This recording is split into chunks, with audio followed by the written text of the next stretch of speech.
Pembukaan sekolah tatap muka awal bulan Juli mulai disiapkan pemerintah dan unit pendidikan di tengah COVID-19 yang belum terkendali. Simulasi belajar tatap muka yang aman digelar demi menghindari resiko penularan COVID-19. Di SD Negeri Miji 124 di Mojokerto, Jawa Timur, pihak sekolah membuat bilik transparan untuk melindungi setiap siswa.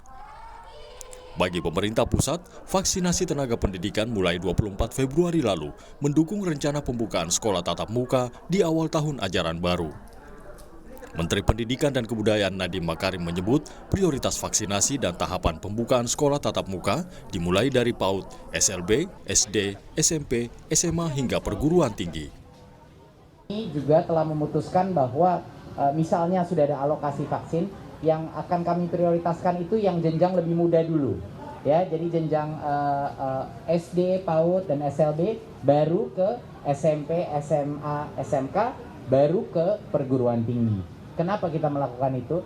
Kalau banyak Bapak Ibu di sini orang tua pasti mengerti, semakin muda semakin sulit melaksanakan PJJ, dan mereka yang paling membutuhkan interaksi fisik, interaksi tatap muka gitu. Pemerintah mempercepat alokasi vaksinasi tenaga pendidikan sebanyak 5 juta lebih. Presiden Joko Widodo menargetkan vaksinasi tenaga pendidikan rampung hingga akhir Juni 2021. Dan targetnya pada bulan Juni nanti 5 juta guru, tenaga pendidik, dan kependidikan semuanya insya Allah sudah bisa kita selesaikan sehingga di bulan Juli saat mulai ajaran baru, semuanya bisa berjalan normal kembali. Awal Januari 2021 lalu, Komisi Perlindungan Anak Indonesia KPAI menggelar survei rencana sekolah tatap muka dari kalangan siswa. 78% menyatakan setuju, 12% ragu-ragu, dan 10% tidak setuju karena khawatir tertular COVID-19. Sementara epidemiolog Universitas Airlangga Surabaya, Laura Nafika Yamani menyebut, vaksinasi guru tidak menjamin penurunan penularan.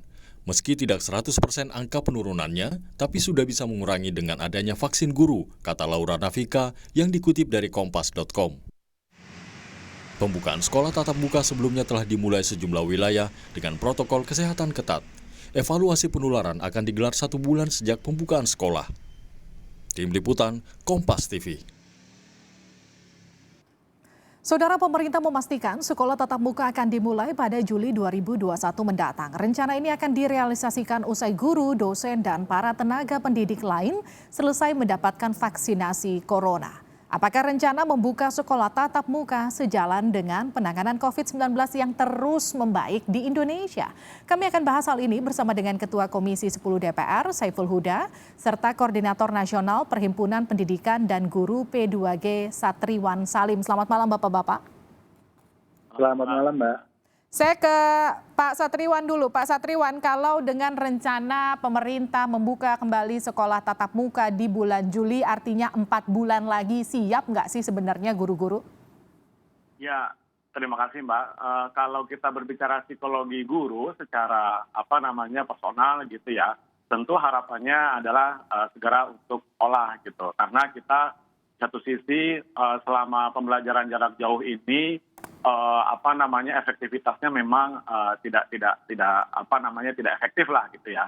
Nah, kemudian yang kedua adalah dari segi serapan materi juga, ya, dalam riset kami di 100 kota kabupaten, 29 provinsi di bulan Desember lalu, ya guru-guru mengatakan bahwa serapan materi itu hanya sekitar 40% ya, 30-40% gitu. Jadi betul-betul tidak efektif gitu kan selama PJJ, apalagi PJJ yang dilaksanakan di daerah yang tidak ada internet ya, kemudian tidak memiliki gawai apalagi laptop gitu. Nah, atau yang kita sebut dengan PJJ luar jaringan. Nah, kemudian tetapi mulai Januari kemarin Mbak, kita di data P2G itu hampir ya semua provinsi ya, sudah lebih dari 15 provinsi sejak bulan Januari itu sudah memulai pembelajaran tatap muka walaupun secara terbatas, alias tidak semua kota kabupatennya itu buka gitu ya, tetapi sebagian buka. Misalnya saya mengambil contoh di Kepulauan Riau gitu, di Batam itu, di kota Batam menurut P2G di sana teman-teman guru sudah sekolah seperti biasa, artinya sudah dibuka walaupun dengan protokol kesehatan ya. Kemudian di Aceh juga demikian ya, P2G Aceh melaporkan ke kami bahwa di Aceh rata-rata sudah memulai PTM dengan protokol kesehatan. Begitu juga di Riau, kemudian di Sumatera Barat juga begitu ya, di Kota Padang, di Padang Panjang, di Kabupaten Agam, di Bukit Tinggi, Tanah Datar, rata-rata sudah memulai pembelajaran tatap muka secara protokol kesehatan tadi. Gitu. Artinya sebetulnya uji coba protokol kesehatan diterapkan dalam pembelajaran tatap muka ini sudah dilakukan, begitu kira-kira Pak Satriwan. Tapi ya? Ada catatan begini Mbak, kekhawatiran tetap ada, khususnya di kota-kota besar. Ya, seperti saya sebut di kota Jakarta, di Jakarta sendiri gitu ya. Kami mendapatkan banyak laporan dari guru dan orang tua yang mereka belum siap, karena mengingat Jakarta ini kan zonanya masih tinggi gitu ya, maksudnya zona merah gitu ya, masih tinggi gitu. Kemudian yang kedua, masih ada kekhawatiran terkait dengan vaksinasi, ya mungkin yang akan kita diskusikan berikut juga gitu, bahwa cukup lambat gitu vaksinasi untuk guru dan tenaga kependidikan. Itu setelah tanggal 24 ya, kan kemarin Mas Menteri, Pak Presiden hadir dalam vaksinasi secara seremonial kan di Jakarta ya, salah satu SMA negeri. Setelah itu sampai sekarang belum ada lagi bagaimana kelanjutannya, kemudian teknisnya seperti apa, informasinya juga belum ada gitu. Termasuk di daerah-daerah, hampir semua daerah kami tadi meng-cross-check, kawan-kawan P2G, guru-guru di Aceh, di Pandeglang, kemudian di Kepri, di Sulawesi Utara, Kalimantan Timur itu belum ada yang divaksin. Gitu. Artinya isunya ada dua, kalau menurut Pak Satriwan, tatap muka berdasarkan zona, khususnya di zona merah ini masih mengkhawatirkan. Yang satunya lagi isunya soal vaksinasi yang masih belum terlaksana dengan baik. Saya ke Pak Saiful Huda, sebagai perwakilan anggaplah bagaimana kemudian kita menyebut bahwa program vaksinasi terhadap guru ini kemudian diselenggarakan pembelajaran tatap muka, tapi artinya vaksinasi ini bisa betul-betul mencegah penularan COVID terhadap siswa? Ya, syaratnya sejak dari awal kalau Juli mau dibuka pembelajaran tatap muka kita, syaratnya adalah vaksinasi tuntas sampai 100% bagi para guru kita.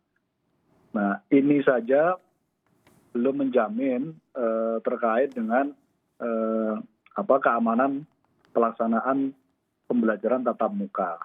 Nah, karena itu perlu dimaksimalkan ruang persiapan bagi sekolah-sekolah untuk melaksanakan protokol kesehatan.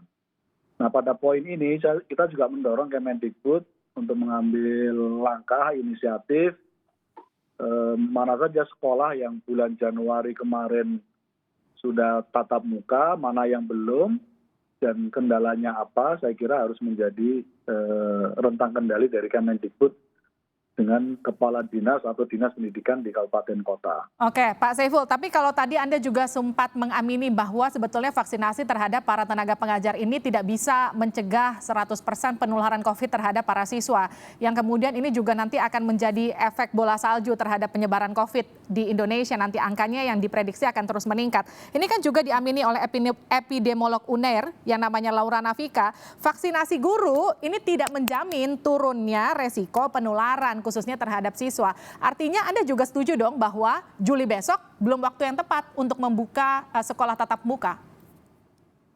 Karena itu prasyaratnya harus dipenuhi, termasuk berbagai hal untuk meminimalisir potensi penularan.